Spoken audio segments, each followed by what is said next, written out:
funny. He's like, I don't have time, but Mark, I don't have time. You are up, Commissioner. All right, Bannock County Commissioners are now in session. On our agenda, our first item of business is Ambulance District. Pay some bills. Mr. Chair, I'd move that we enter into the Board of Ambulance. We have a motion. All in favor, say aye. Aye. And I didn't see any concerns with invoices.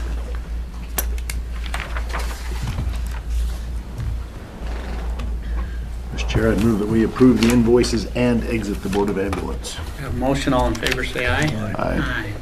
Next, we have Commissioners' invoices, Commissioners' reports, and on the Commissioners, on the invoices, I just had a couple of highlights that I wanted to mention.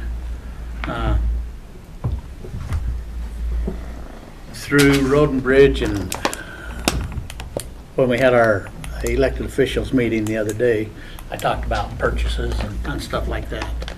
Through Mosquito, Road and Bridge, land, the landfill, and snowmobile, which we spent over $10,000 in hoodies, embroidery, and stuff. So that'll be a discussion that we'll go further into next week when we bring all the supervisors in and talk. But and then another one that just kind of blows me away for coffee, hot chocolate. We spent $310 at Road and Bridge. Yeah, seems reasonable. I drink For a us- lot of coffee. For us to purchase. Well, don't we normally do that in every department? Purchase coffee? No. We don't do that? No. Well, okay, then. I'm surprised. I've never been in an organization that didn't buy coffee for their people. Thank you. That is my position as well. I don't drink it. Okay. We can buy you some water. Okay. That's why there's cocoa. Okay. If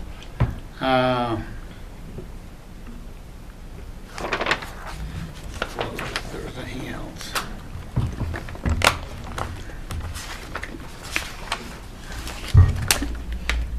And that was the other discussion. I mean, for a part-time employee on the snowmobile, we spent $90 on hoodies and t-shirts. So, anyway, we'll bring that up. Other than that, I didn't have any concerns. Anybody else? Nope. Mr. Chair, I'd move that we approve the accounts payable as presented. Okay.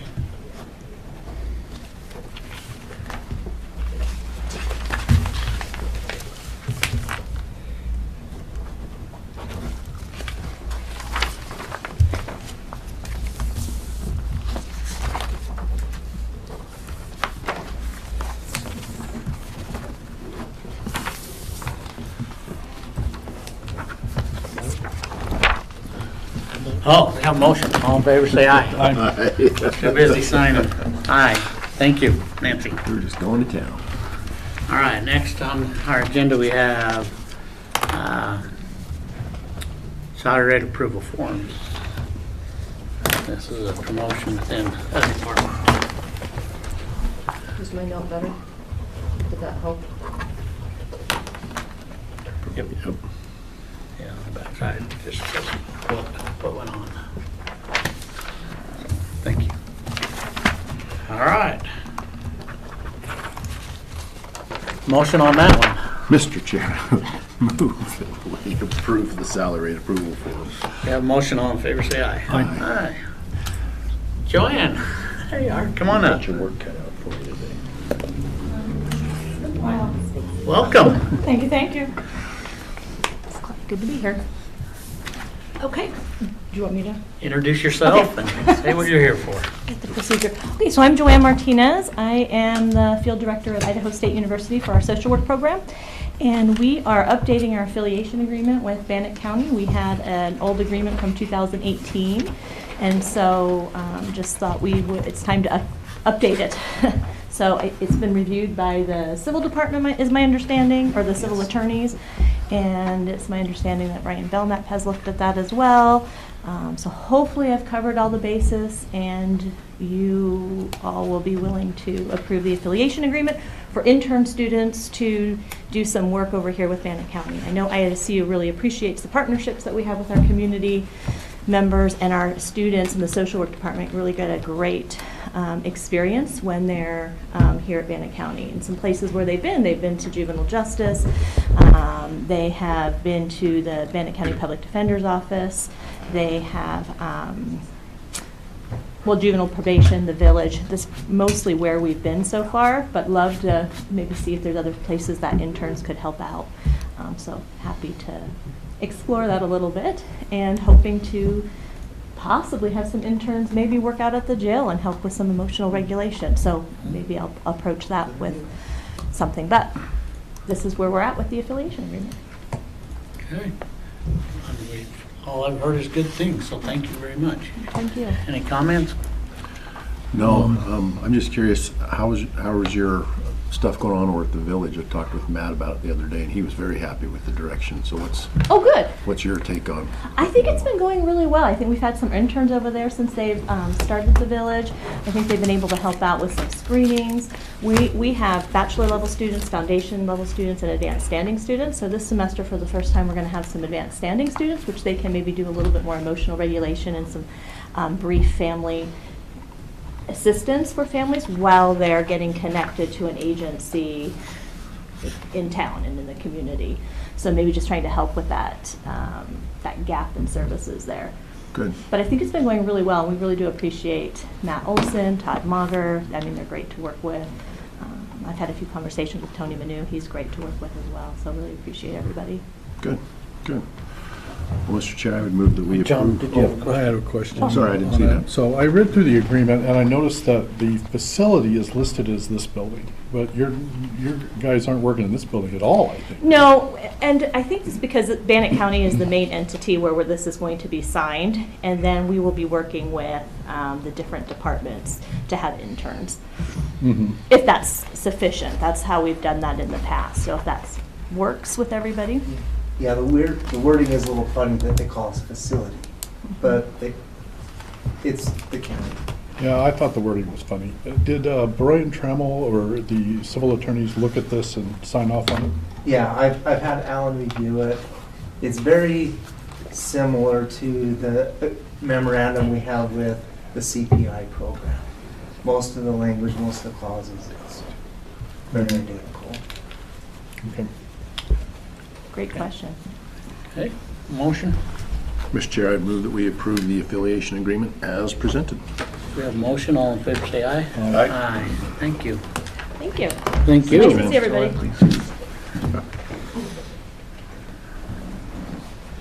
Seacog.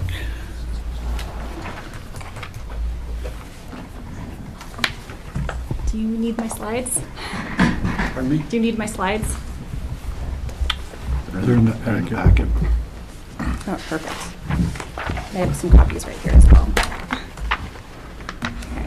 So Charity Staggs, Southeast Idaho Council of Governments. I am here today with a proposal. As you know, I've been assisting the Office of Emergency Management with grants for public safety departments. Unfortunately, that contract is limited to public safety departments, and the proposal I'm bringing you today is to extend that grant writing service to departments outside of public safety. On the next slide, for capabilities, there are many services that we provide, and this is just a snapshot of some of the many things that we do. This proposal is just focusing on the grant writing portion. Successes. I did this formatting a little funny. So the big number, 50,000 or less, that is the grant ask. So for grant asks between 50,000 or less, we've written over 35, or had 35 awards that totaled over 350,000. And then the next tier, 15 million between 50 and 250,000, 30 million for 250,000 and above. On the next slide, now as I go through and explain this one, this proposal is not asking for any upfront costs. The big number, the 75,000, is a not to exceed just for budgetary purposes. The smaller numbers on the right, that is a menu. So the idea is that we propose that we would write a grant, we would receive a request, match it with the grant, submit an intent to apply form, and then in that intent to apply form, we would ask if it's okay if we write this grant, is it okay if we charge for it, and then in addition, if it's a grant that allows for administration costs, if you want to use CCOG as the administrator or use your own personnel as an administrator. And then upon approval, we would write the grant and then invoice after submission. And the invoicing is on that right side for grant asks between 2,000 and 10,000, charge 500. Next tier, 2,000, 5,000, 10,000. And that would be, we could write as many grants up to that not to exceed, 75,000 not to exceed. So that would cover, say, 7 applications for 250 and above, and then 1 below that, or any kind of variation. On the next slide, we do anticipate some challenges. Bannock County doesn't have very high population of limited to moderate income, which disqualifies the county for quite a few grants or lowers the rating on several grants. There might not be a grant available for every project. For example, operating costs and generators is one that comes up a lot. There's not very many grants out for that one. And for grant turnaround, the longer the grant ask is, the longer the turnaround may be. Grants that are $250K or more could be up to 2 to 3 years turnaround time, but not always. That's about the max turnaround time I've seen for a grant, of any kind of grant. Now, the anticipated solutions for grant eligibility, with just a little creativity and flexibility, we can find a way to get that money in. We might not be able to find a grant that serves the county as a whole, but we might be able to find a grant that serves a city or a senior center is really easy. It takes a little creativity, but we could do it. Grant availability, the grant availability is why I proposed this cost system. If we can't find you a grant, then we're not going to charge you. We can prioritize the grants based on if there's a grant available, then we can pursue that. If there's not going to be, if we get a request for operation costs, we know there's no grants for that, we can vet that out. The grant turnaround, again, prioritization. If there is a request that comes in, but they need it done, they need that piece of equipment, for example, next month, we're not going to find a grant in time for that. If they can wait a few years, perfect. We can look for a grant for them. Some of the benefits, CCOG, we have over 9 specialists that have expertise in different grant programs. This proposal would give you access to all of them. We have, because of the proposed cost system, low risk with high reward. If we can't find it, we're not going to charge you, and all the charges come after the fact, after you've approved for us to proceed. CCOG also has a lot of strong relationships with multiple entities across the region, including funders. Are there any questions at this point? Questions? Comments? I have one question that just comes to mind. Do you, have you ever done any work looking for filling the needs of federal government contracts, and do state agencies ever bid on RFPs for federal government contracts to handle some services and things of that nature?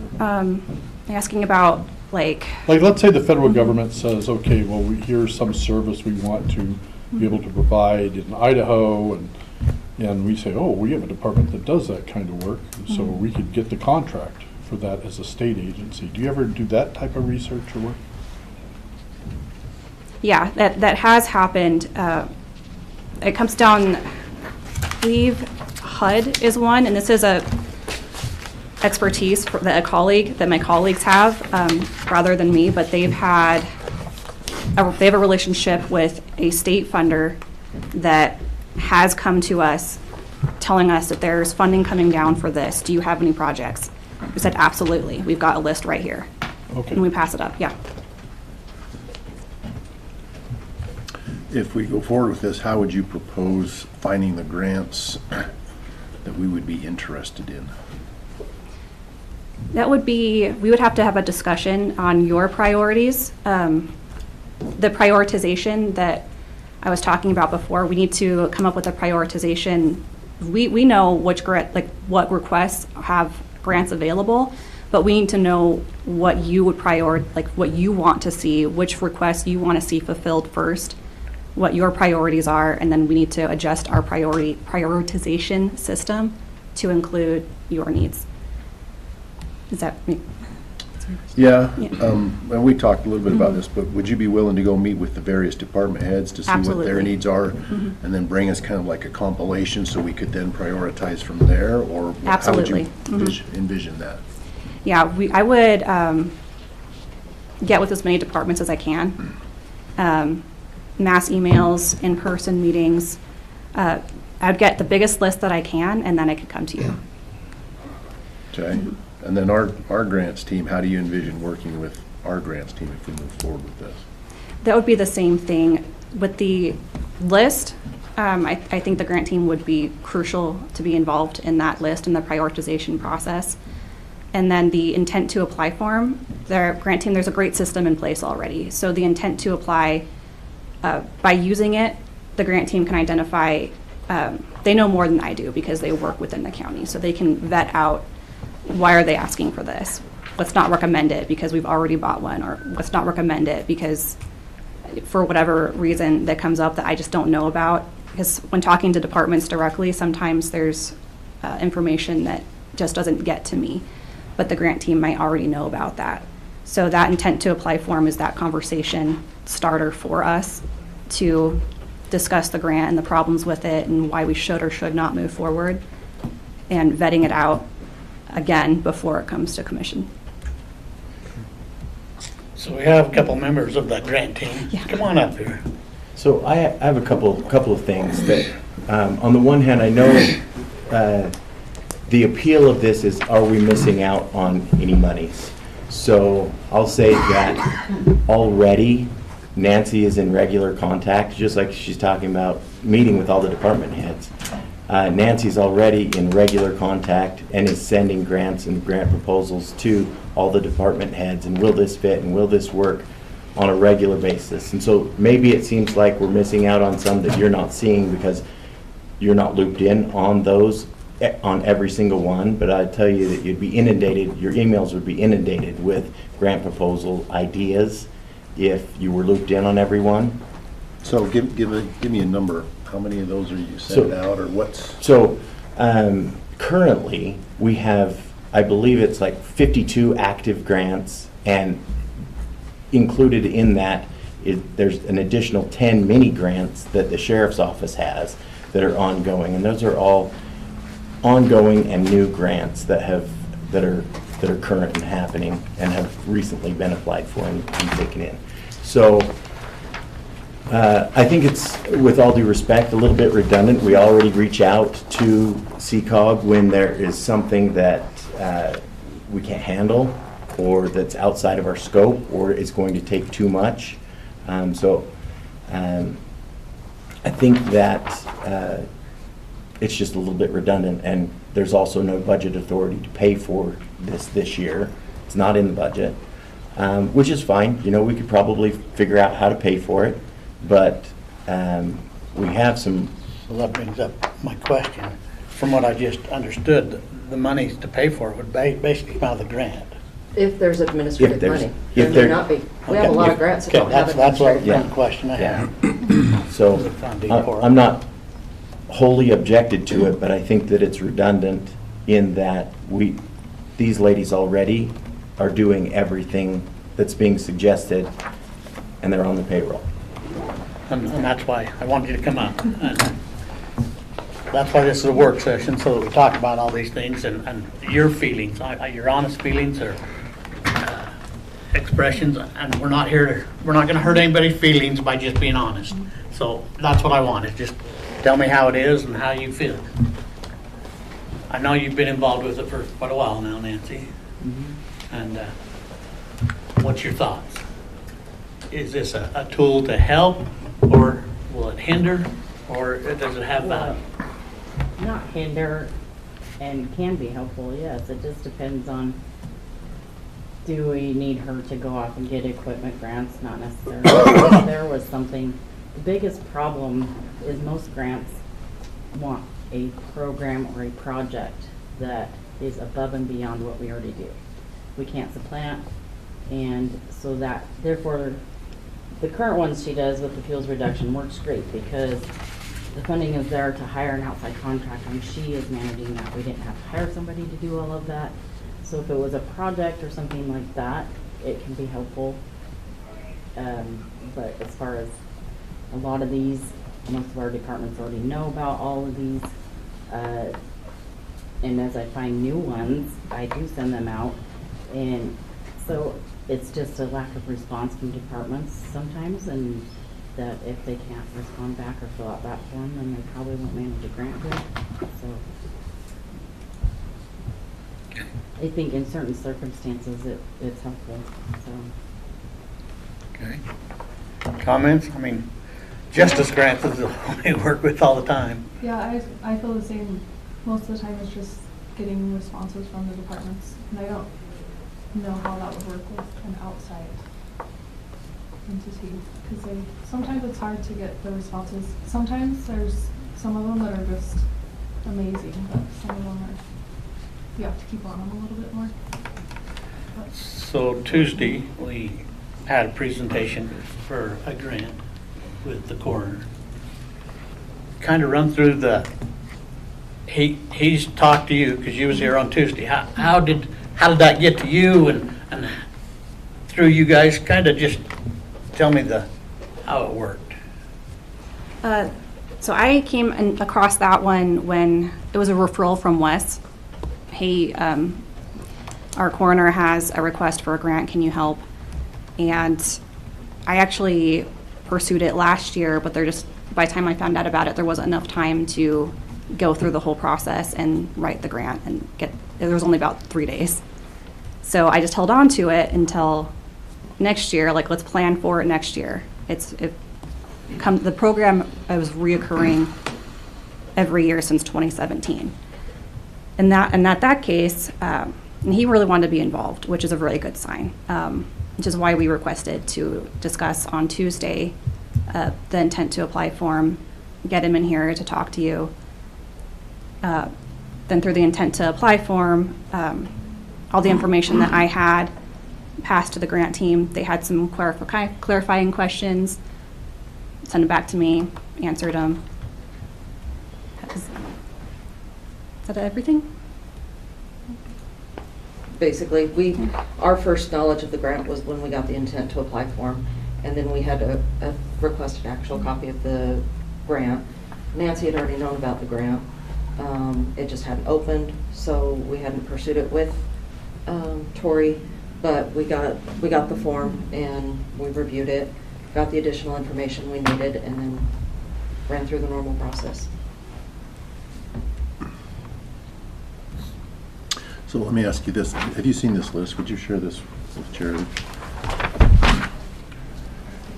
As I look at this list, Charity, and I know this is a real quick look for you, but with your experience, what potential is out there that category-wise that you don't see on this list?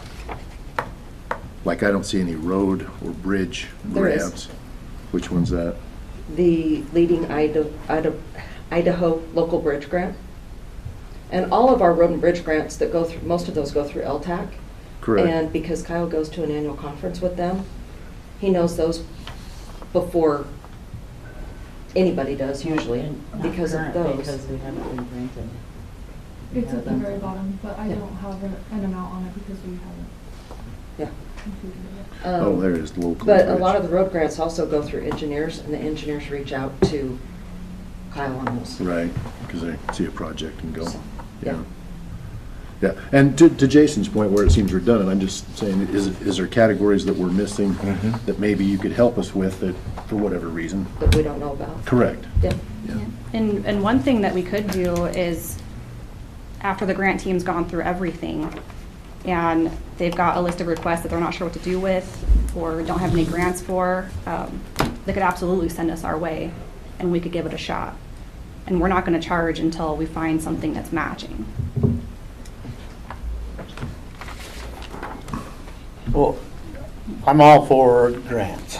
I mean, I always like to know what the loopholes are and what our obligations are once we accept grants. I mean, that's always a big key to me. And then the copay or what the county has to pay The towards match. it, the match. So, like I say, this is a work session, so I'd like to think about it a little bit and kind of just have some one-on-one conversations here a little bit. But I think it's something that could benefit the county, even if it is redundant a little bit. If we have the ability to pick up grants and use some expertise, I mean, you ladies are busy anyway in other obligations and any help.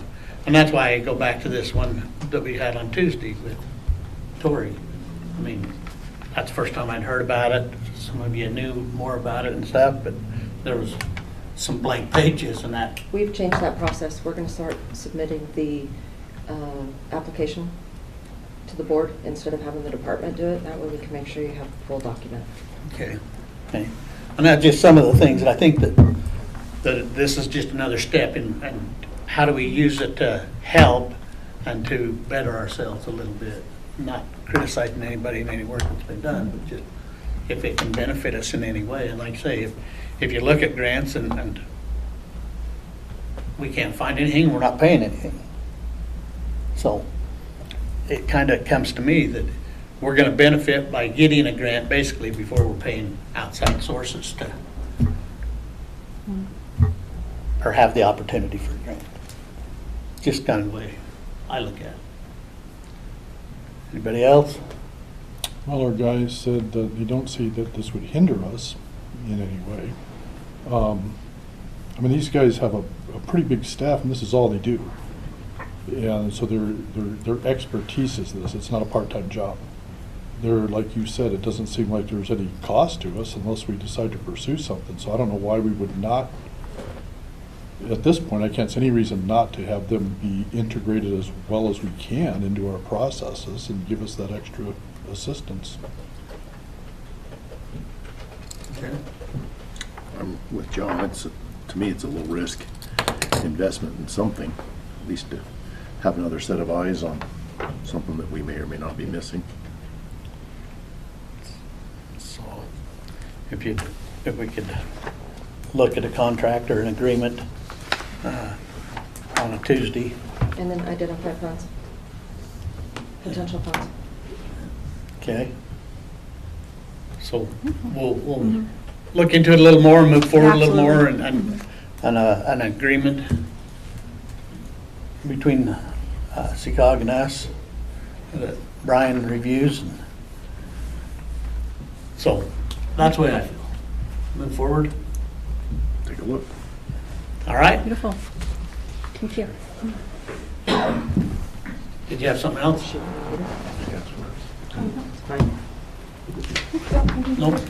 No, let me email you that document because we need to identify that it's Bannock counties and that kind of stuff. That wasn't for external use yet. Beautiful. All right. Thank you. I don't like to give stuff out that doesn't have Bannock county's name on it. And it's not. Important of soil and water. That's why I was just trying to ask. I have handouts. Everybody loves handouts. Always. You need more paperwork, I bet. Well, we keep tearing out brush and trees.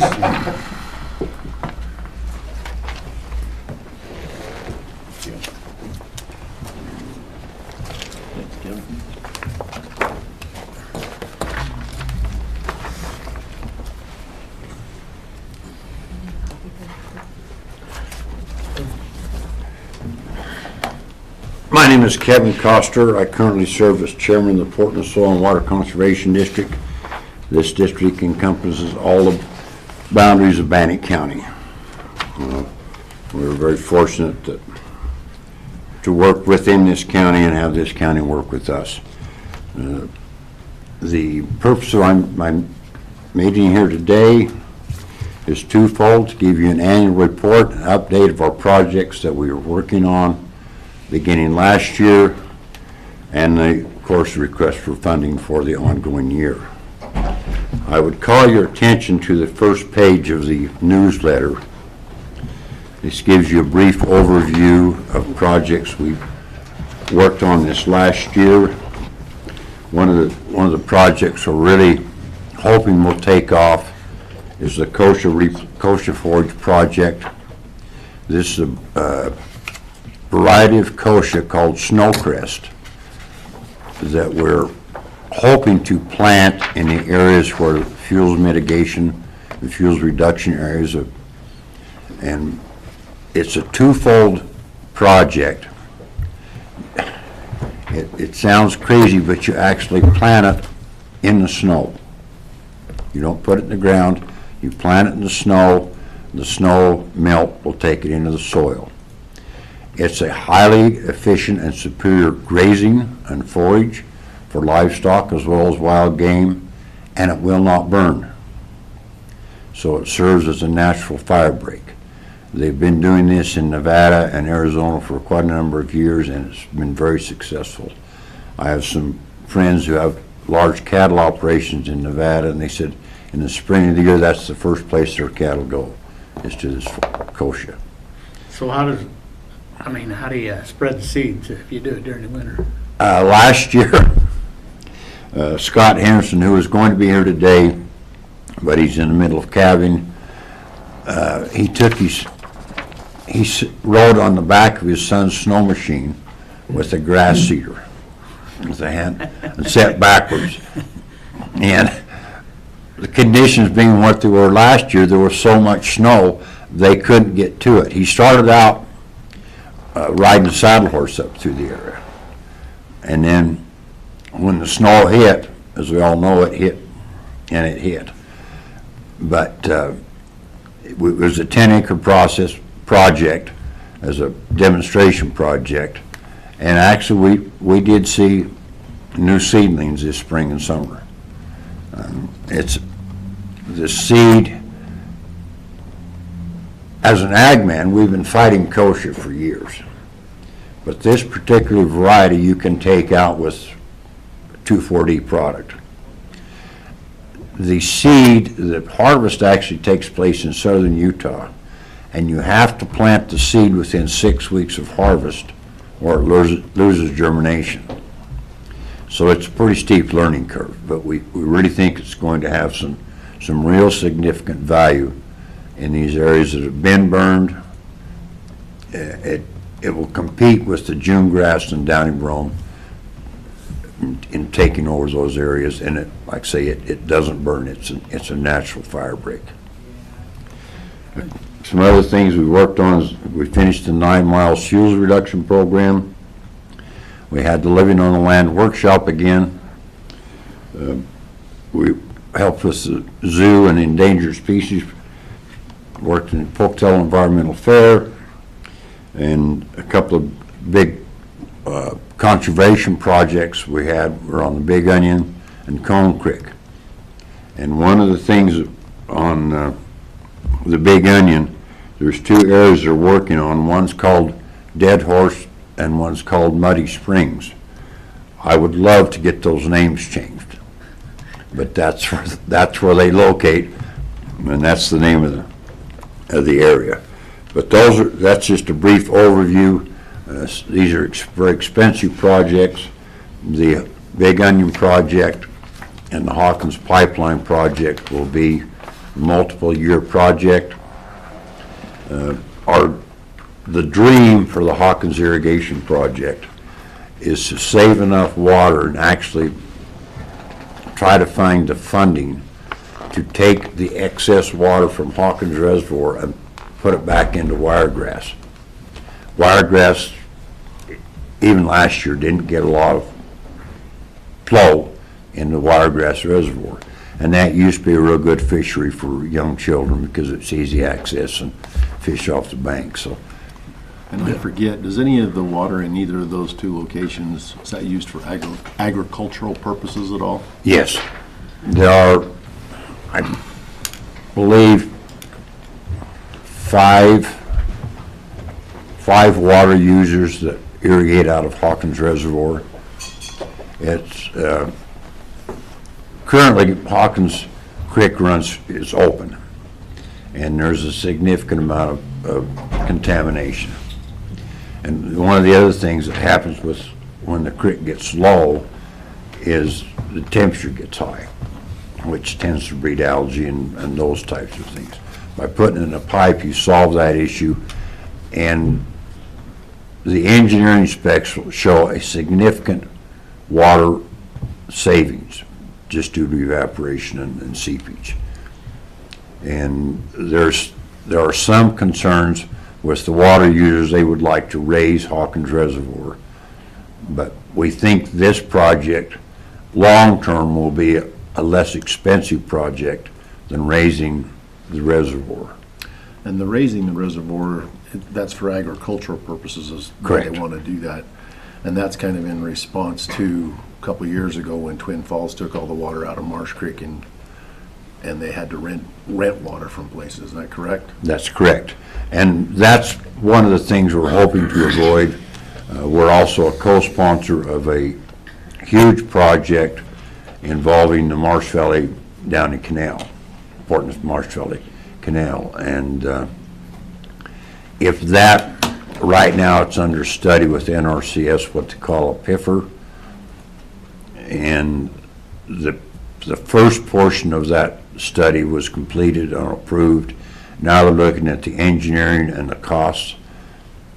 And this will be, they will pipe that canal from probably the diversion point, from the diversion point to where the McCammon Airmode, they both use the same delivery system. After that, once it reaches there, and that was a project that was completed, I believe, 4 years ago. The Downey Canal didn't participate. They chose not to participate. Now, hindsight being what it is, they've seen the water savings, and one of the things that may happen is there may be enough water savings that the Portneuf River won't dewater below the diversion point in the summertime. And if that happens, there is a possibility, and I strongly say possibility, that the city of Pocatello would purchase the excess water, and that purchase price could go to help offset their cost share on the installation of the pipe, because they will have to cost share about 25% of the cost, and we're looking at millions of dollars. It'll be a huge project. They're talking 36-inch pipe for about 20 miles. Wow. So what about the environmental impact and animals and stuff like that on the Hawkins? That part of the Hawkins pipeline project is twofold.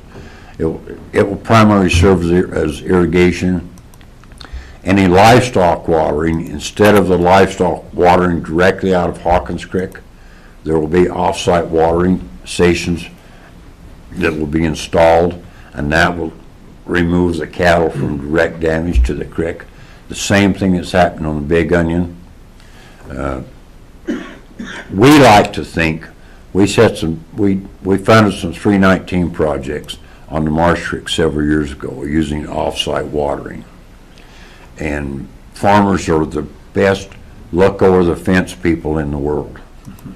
And the farmers looked over the fence and said, hey, this works. The cattle aren't on the creek. They're not having to travel so far. It's better for the livestock, it's better for us, and it better utilizes our grazing. And that's what's happening up on the Big Onion. It's going to be miles of pipeline.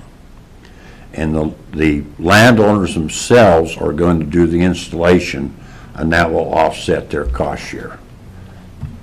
And they, there was one project completed a year ago, and already the landowners are just raving. They said our cattle are grazing this last summer in places they've never went because it's too far water. And when it gets hot, the cattle don't want to go that far, so they just hang around the creek bottom. And that's fine talking about the cattle and stuff, but what about the wildlife? That's the environmental part of this. Well, the wildlife will benefit from the water also, because for the same reason the livestock do. I don't know that there's a huge environmental impact for wildlife. I mean, if in these troughs and that they set up, they have to put what they call bird walks in them. So if a bird flies down to get a drink and they fall in the water, there's actually a walkway for them to get out of the trough. And those types of stipulations are built into the agreement. And some places, I don't know exactly what the engineering is going to show on this, but they put in what they call guzzlers, and that's where the deer and elk seem to drink, and they're just a small water fountain, as it were, drinking fountain. Okay. But those are some of the things we're doing. We were very pleased this last year. Pocatello High School approached us about an Envirothon team. An Envirothon is a program for high school students, and every year it's a different environmental program or problem. This was their first year competing, and they placed first in one of the 4 divisions. We're very proud of their efforts, and we are sponsoring that team again this year. We're hoping to get more Envirothon teams. It's a tough nut to crack because it does take a lot of time, a lot of commitment by not only the instructor but the students. And it's not school sponsored, so it's it's before and after school. But it's a highly worthwhile program, and the state contest is held in Chalice every spring. But it's a very good project, and we agreed at our last meeting we would sponsor the Pocatello Envirothon team again this year. So we have CCOG here. Do you work with CCOG? Have you Yes, worked we with do. them on these grants, and what's your success been? And I mean, When since we talked about all that. When we moved to CCOG, it was kind of by necessity as much as anything else, but it's been an absolute blessing for the Soil Conservation District. Charity has been a blessing to the district in our expertise arranging grants.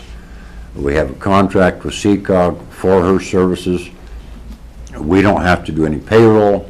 We don't have to do any taxes. It's all out of the contract with CCOG. And that gives us access to their grant people. And it's been, we've gotten grants from different sources than we ever dreamt of. And through Charity's expertise in writing those grants, we're getting grants that no one else thought we would get with, say, Ag BMPs, Water Quality Program for Agriculture, which is a program administered by the Soil Conservation Commission. And the only problem with that program is it's underfunded by 300%. We can't seem to get the people in Boise to understand that. Last year was the first year for the program, getting it started back up again. They funded it to, I believe it was $3 million within the first 30 days of the grant cycle, they had $15 million worth of applications. And these are projects. The beauty of this program is that by statute, we can't piggyback, say, Fish and Wildlife funds with NRCS funds, because they're both federal programs. But we can piggyback state funds with federal funds. And then we can help to arrange a match through our district loan program, or in some cases for the work we did at Connor Academy, Grace Lutheran, with their windbreaks and their trees. We can supplement those grant funds out of our district coffers. The money we received from Bannock County, City of Pocatello, Lava, Ingham, McCammon, those funds go towards keeping the lights on. Those are administrative funds, and which allows us to use admin fees that we recover from grant programs to better conservation on these smaller projects. That's what pays for envirothon support, what pays for our portion of the environmental fair, booths at the county fair, those types of things. That comes out of our ad money. The monies we receive from you folks goes towards keeping the lights on and for administration. So what is your ask? Our ask is $15,000, the same as it has been. We've become a little leaner and meaner, and we excuse me, we're quite comfortable with that figure remaining what it is. And the 15,000 from us would be basically used for administration. Right. And it's one of those ongoing issues with the state. The state can fund up to 1 to 2. In other words, whatever funds we can generate locally, they can fund up to double that amount.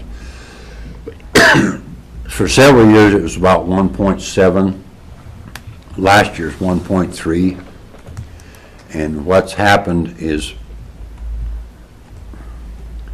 I guess to pat ourselves on the back a little bit, about 15 years ago, I had multiple districts. How do you guys get so much money from your county? I said, because we work with them. We talk to them. We try to help them solve their problems. And we shouldn't have give out so much information because now other districts are getting more money from their county commissioners.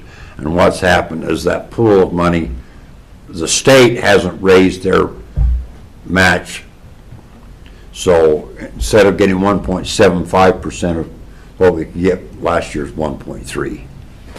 It's still a significant portion, but between that, what we generate from the state and what we can generate locally from municipalities, we can keep rolling, and that's our goal.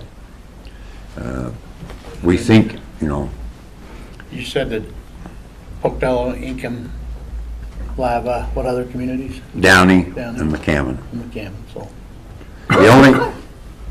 The only community that hasn't donated towards the match fund is the city of Chubbuck, and we have a appointment scheduled with them to discuss them. I mean, we have a project right now going with the city of Pocatello on Pocatello Creek, and at first blush, say, well, it's the city of Pocatello's project, but a rising tide floats all boats.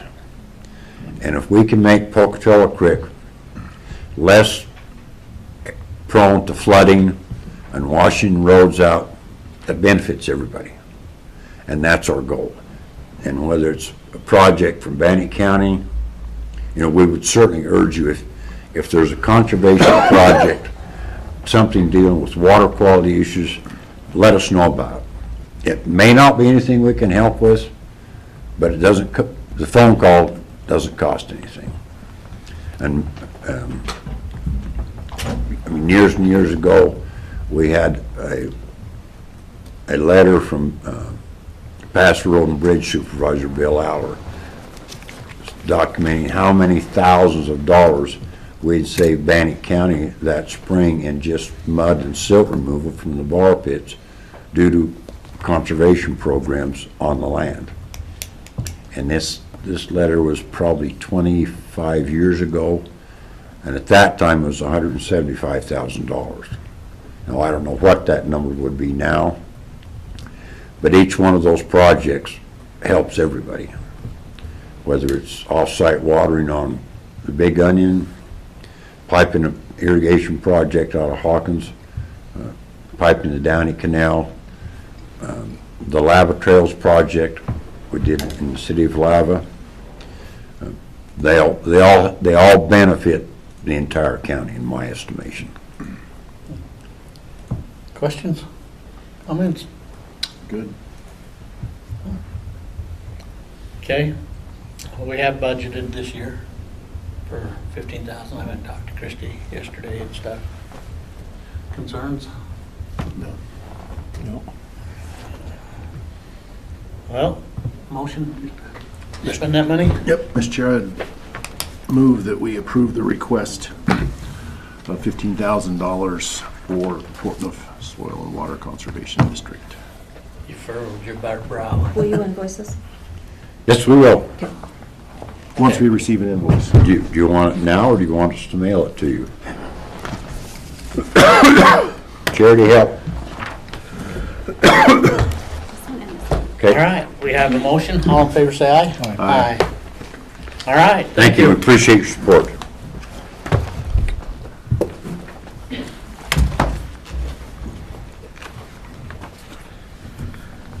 Dan?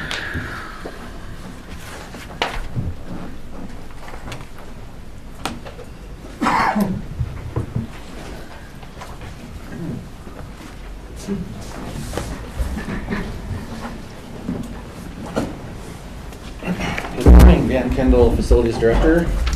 John Hogshead, Facilities Specialist Manager. Ashley Ford, Maintenance Technician. And welcome.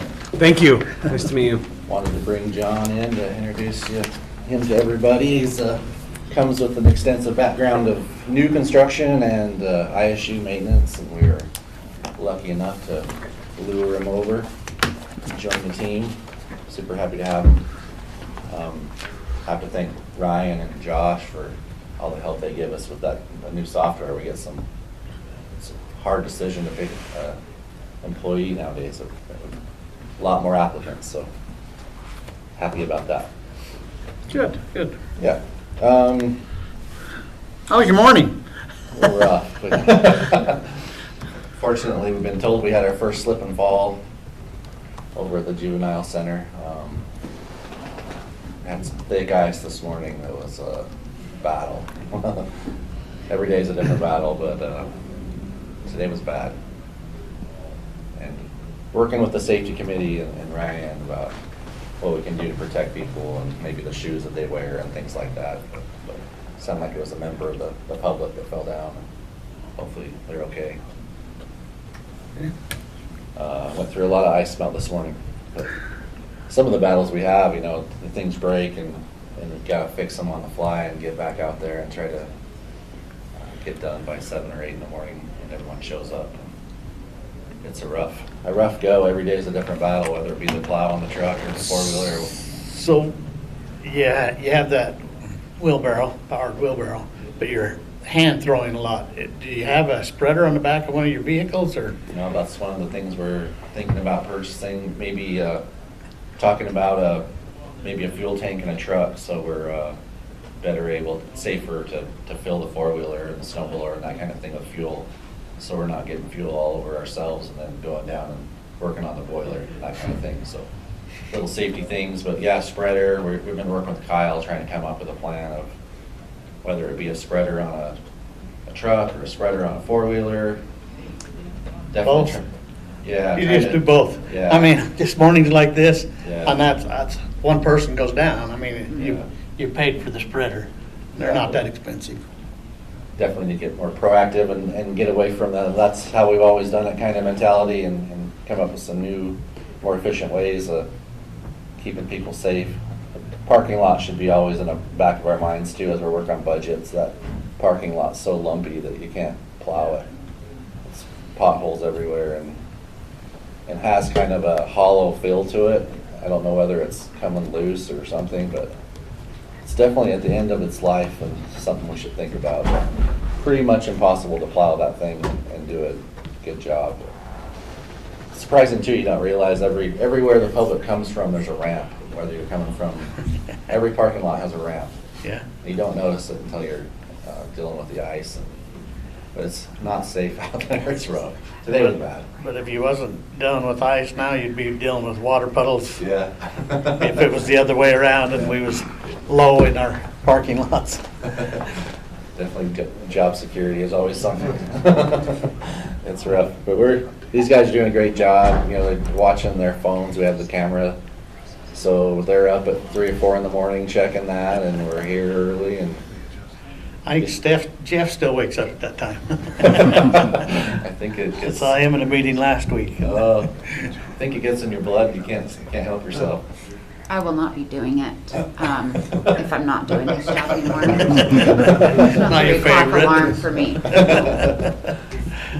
That camera is something that we haven't had for very long, so when Adam gave us access to that, that was a life changer. And what all does it show you? Just the parking lot back here? Or? We have 4 views, but all of them are from this main parking lot. But, you know, where I live in Chubbuck, it might not have snowed at all, and you come here and there's 3 inches of snow. It's just so handy to have that camera to be able to look at it. Good. Go back to sleep if you can. Unless you're Jeff, then you're up. As far as maintenance, like we say, snow is number 1. Lander has been number 2 again. The rooftop unit on that thing is on its last leg, broke down again. We had a repair guy. It was kind of a hit and miss thing where we couldn't figure out what was going on. So the HVAC contractor actually gave his phone number to those testing people, and they got a call at 5 in the morning, and they showed up and got on the roof and fixed it. But it's on its last leg, so I always remind you guys, but that thing needs to. We need to get that on the agenda and get rid of it. Those 3 rooftop units are done, and that roof is done. So and the foundation is done. I don't think there's any fixing that thing, so. And there's a huge slope on that parking lot. That thing is dangerous as heck. Oh, yeah. More than one spot, too. Yeah. No significant repairs, except for that Lander situation. I think janitorial services are going right? Okay, right? Pretty good, Ashley? yeah. I just got an email from, an email conversation between Ashley and, Jason Dye? thank you, Jason. She reached out to get my contact information so they can start getting that, their cleaning contract going. So I'm just waiting for her to contact me on that. Good. The city of Pocatello, when you guys were talking about grants, engineer actually called and complained about a handicap ramp. I don't know if you noticed, but they kind of came down Clark Street replacing all the handicap ramps, and then they got to the courthouse and stopped and kind of went around us. And the city called and said one of ours needed a repair, so we did that. But they said they got a grant and they're going to replace them next summer.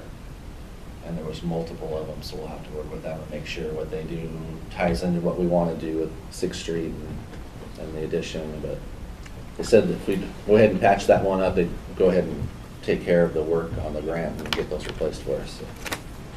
So, Okay. thought that was great. As far as projects go, we got the juvenile probation, electrical rough-in was completed. Inspections are going great. Drywall should be done today, so it's moving right along. The lock upgrade that's been going on for a long time is, I think, finally get wrapped up on that. It's a perfect time to kind of tie in the new with the old, and it ties in with the courthouse too, so that's going to be nice. Walked over there yesterday. There's 5 offices basically now. Yeah. We had a bunch of cubicles. Looks very, very nice. It'll be so much better. I did walk Ernie through where we were going to talk about taking that cinder block wall down. Ernie thought that was a great idea, something we could maybe talk about and budget, and I'll bring it back in front of you guys. You add 4 feet to that office, and And Dead space. and you can keep all three of those ladies working in the same area without them being overcrowded. It'd be nice. Yeah, yeah. We were working on, there's a meeting on Friday for this courtroom 218. Judge Jarman's gonna come in and go through it with IT and with me, and Jason Dye, and the state's gonna be here on Monday to wrap that thing up, get her moved in next week. The bathroom should be done about the same time, so it worked out really nice. It's looking good. Looking real good. Yeah, we'll work with her and make sure she's as comfortable as possible. And I think it turned out really good. So I guess with that, we'll probably Put a temporary stair right there off of her chair that she. yeah, she should be a lot safer. Make her feel at on home. this. She'll be a lot safer in this courtroom than she is upstairs for sure. But as she moves in, I told her to spend some time in there, just a little bit, and see what she likes and doesn't like, and we'll tie that into the design for where she's going to move back upstairs. I know there's a couple things she doesn't like, and I think there's a couple things she's going to like better. So we'll make sure she is functional for whatever judge is in there, but make sure she likes it when she moves back up. So I'll start designing that right away and turn that in for a permit. Get going on that one. And then still working with Anita. I think we've got the design, what she wants for the DMV counter. I wanted to get that part of the project going while Shanda's working on the engineering. And so I think I'll be done with the DMV counter before we even get the engineering for the rest of the projects, which is a good thing. But she's been super helpful and has some great ideas. And so anyways, we're starting to order that stuff. And Good. look forward to, I think we're going to do half of it at a time. That's what she said. Yeah, so I think Earlier that'll work this out week. great. Shut down 4 windows and rebuild them and then switch over and hopefully not disrupt too much. And I think it'll go pretty quick. She's really made it easy on us. We're basically just raising it up and making it better, but not changing things around too much where we have to redo everything. So I think it'll look good and be functional for everybody. And other than that, I think that's it. Unless you guys have anything else? I know. You guys know that when you talked about the museum? The museum. So the museum closed down for quite a bit of time. They are going to great extents of tearing stuff out to get any possibility of mold in there out of there. It's extensive. It's a Is that through disaster. iCrimp? Yeah. It is extensive. So they just closed down for a couple months and hopefully it comes back together. But we're watching it, and then if we have any opportunity to put things where we need them and while they're doing their thing, so run a conduit or whatever it might be, if we're doing that while it's open up. But it's a big project now. Well, their thing is still our thing if we're paying for it. It's a lot. Way more than I ever imagined it would be. When do you expect that to be done and the museum to be reopened? I bet it's not all the way done for a couple more months, but I think they'll get them back open, but we'll see how it turns out. We'll keep a close eye on it and make sure it goes back together the way it should. The program, does this project have to be done before you can reopen the museum? The way they've done it, you're gonna have to get the majority of it done. It's what I envisioned of the repair is not, it's way bigger than what I imagined it would be. So we're looking at a couple months, a Yeah. couple more months. So we're looking Yeah. at least into March, I would say so. maybe April. That era of texture and the way that thing is built, it's gonna be pretty tough to put it back together and make it look good. I probably would have done a little different, but it'll be mold free when they're done with it for sure. There's not gonna be much left of it. They're working over the top of stuff but they're working with, is it Lynn? Yeah. Lynn and making sure that nothing is damaged, but it's a lot of work that they're doing. So she emails when she needs something or if she thinks there's a problem. She was worried about heating because all the heat's now going through the ceiling that's no longer there in the bathroom. She was worried about freezing pipes and that kind of thing. So whatever we can do to help her out, but it's a big project. It turned into, you know, maybe doing a piece here and a piece here and a piece here, to just did the whole thing at the same time. Maybe that's the faster way, but to match everything back up and make it look like it did beforehand is gonna be a big job. The popcorn ceilings and that kind of thing, it's pretty impossible to, and it's all one big ceiling out in one display area. They're moving along, so we'll keep an eye on it, make sure everything turns out good. So, out at the jail, where are we at? I wasn't on the last Just the, Zoom meeting.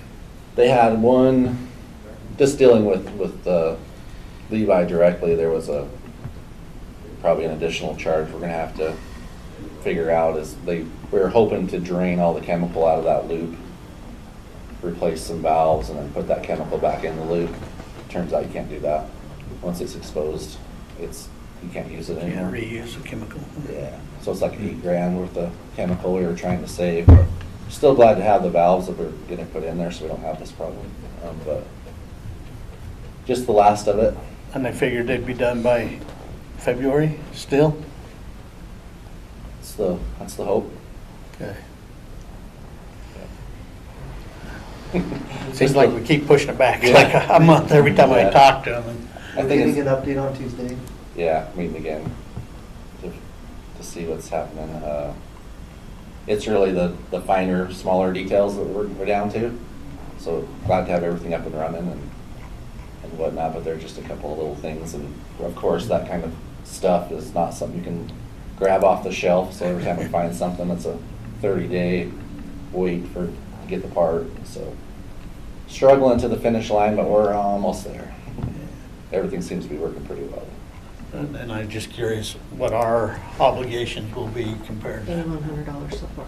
how much? I think it's $8,091 Oh, at this point, and they're going to be sending us a check because we've got one more utility bill that we were overcharged on, so we're waiting on that too. good. Next week, if we can't make the meeting, Teresa Argyle's going to sit in, and she'll update me on any numbers, Okay, and then we'll know if we have some of that PILT money freed up. thank you very much. All right, Okay, good to see you guys. 11:30. Nice to meet you See guys. there. Okay. Okay. Thank you. Thank you. All right, Ryan. Great. Shanda's not here, right? She's not. She's with the kids off. Yeah, she's out. Okay.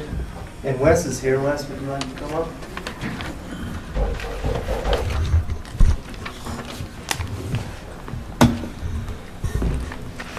So Ryan Belknap, HR Director and Risk Manager. And I've asked Wes to come up. Wes Jones, Emergency Management. And then, as you know, the two of us co-chair the Safety Committee. And the two of us have been talking about inclement weather closures, and just the clarity of who does what when there's a threat of a severe weather incident coming, that we're getting alerts on. And so after some conversation, Wes had offered to put together a document that we feel like is in line with what we discussed in our last after incident report that we had, and best practices that he's seen. We've presented this to the Safety Committee, which most of the players involved in the process were there, and we're feeling pretty good about this, and bringing it forward to you as a recommendation to include this in our emergency action plan. And not so much, just to provide, if nothing else, clarification of, who's covering first base when these things happen. And as Wes, did you have anything you'd like to mention about the document itself, or? Yeah, I could probably give you a little history and orientation on this. It was easy for me to put this together because this is the same format that I put together for the Idaho National Lab back in the 90s. And I've used this process with counties and tribes and school districts for the last 37 years. And so it was just a block copy and change the names to protect the innocent. Do you have any questions about it? Well, I already told you, This isn't how it works. the For the thing, county. go ahead, Jason. Well, there's no mention of the ADJ in here, and the Oh. ADJ is the one that closes the courthouse along with the commissioners. So I think that it's a good idea, but it's not really how it works. And that's what I was gonna say. I have to call Judge Carnaroli, and him and I have a conversation. And that's how the county courthouse is shut down. When it comes to the roads and stuff like that, we're gonna talk to you and the sheriff. And just like Dan just said, they have the ability to look on their phones and see what's going on here. And so Dan was calling me this morning and talking to me. So I appreciate all this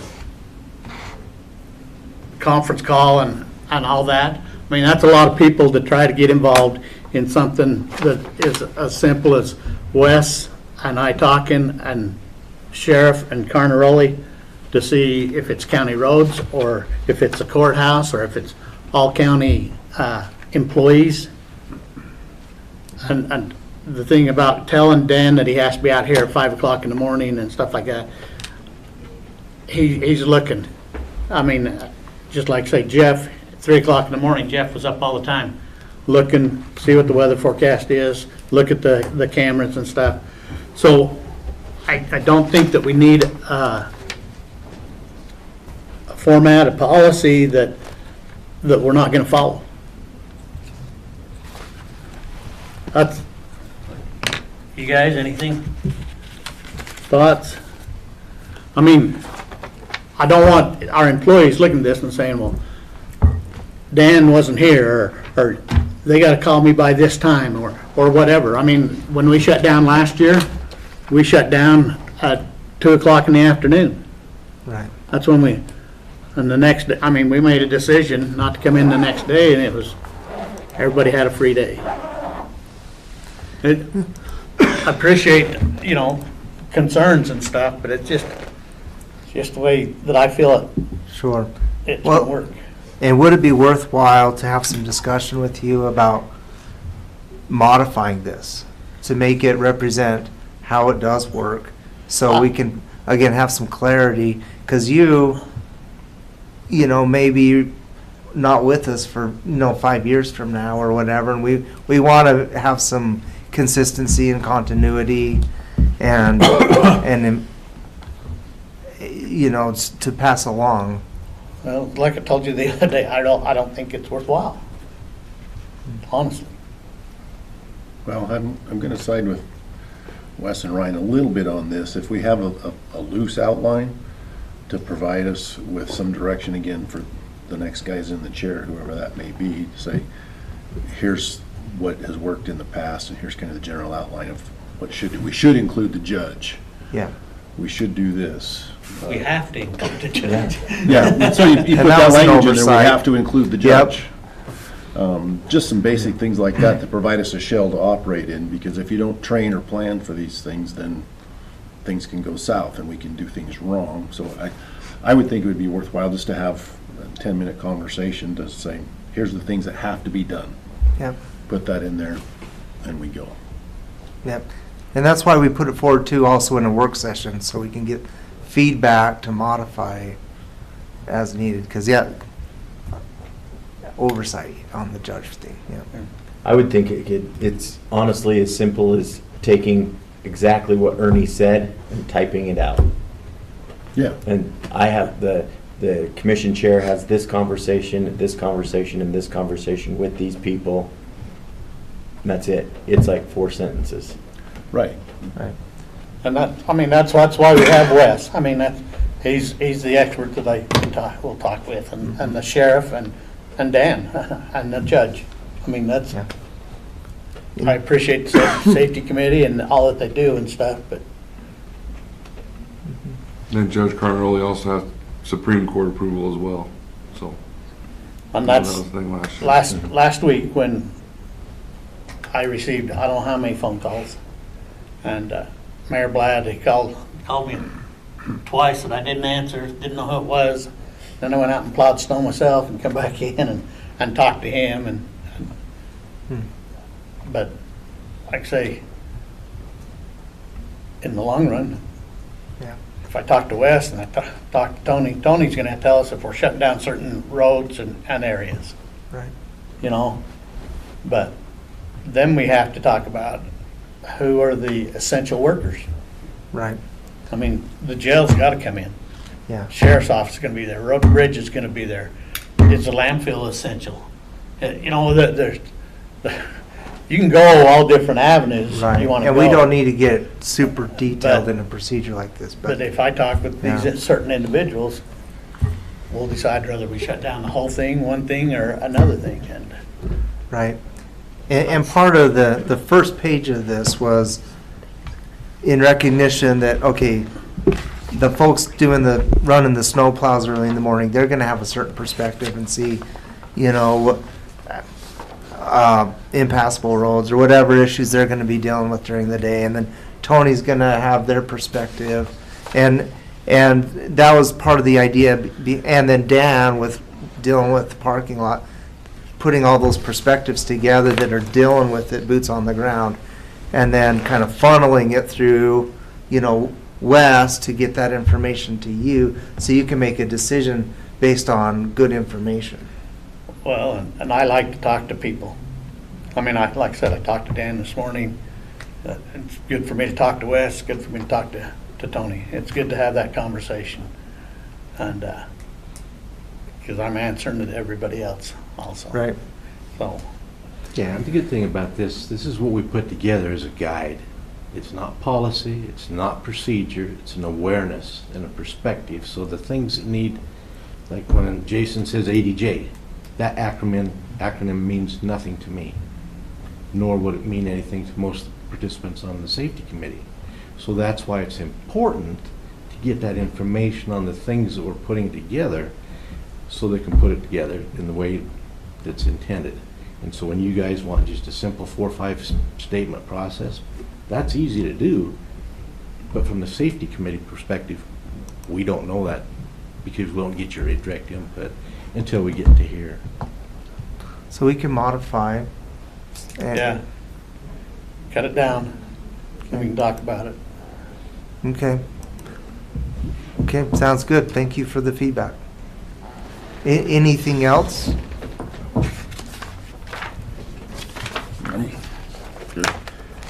Pictures, we could throw pictures in here too. So, Of well- people falling? hope not. Did you want So- that invoice, or do you want me to just leave it in here? No, Chris, you'll want to see it in there before she Thanks, turns Wes. around. Thank you. All right. We moved ours to Tuesday. Okay. Everybody moved to Tuesday. Okay. So, with that being said, we do not have a 1:30 meeting. That has been canceled. So we are Oh, yeah, 11. 11 for an executive session. Yeah. Okay, back here at 11. What happened to this The important medical thing? he just got it today. And so without looking at it. Oh, so haven't we time- had, because I noticed there was nothing attached. It was- Yeah, he just got it today. So just before we come up here, he just told me, I just got this, so I'm gonna pull it. What is the agreement for? Is it the It's morgue our- lease agreement or It's our something else? morgue lease. The morgue To lease. use the morgue. Okay. Yeah, so we have a chance to look at it.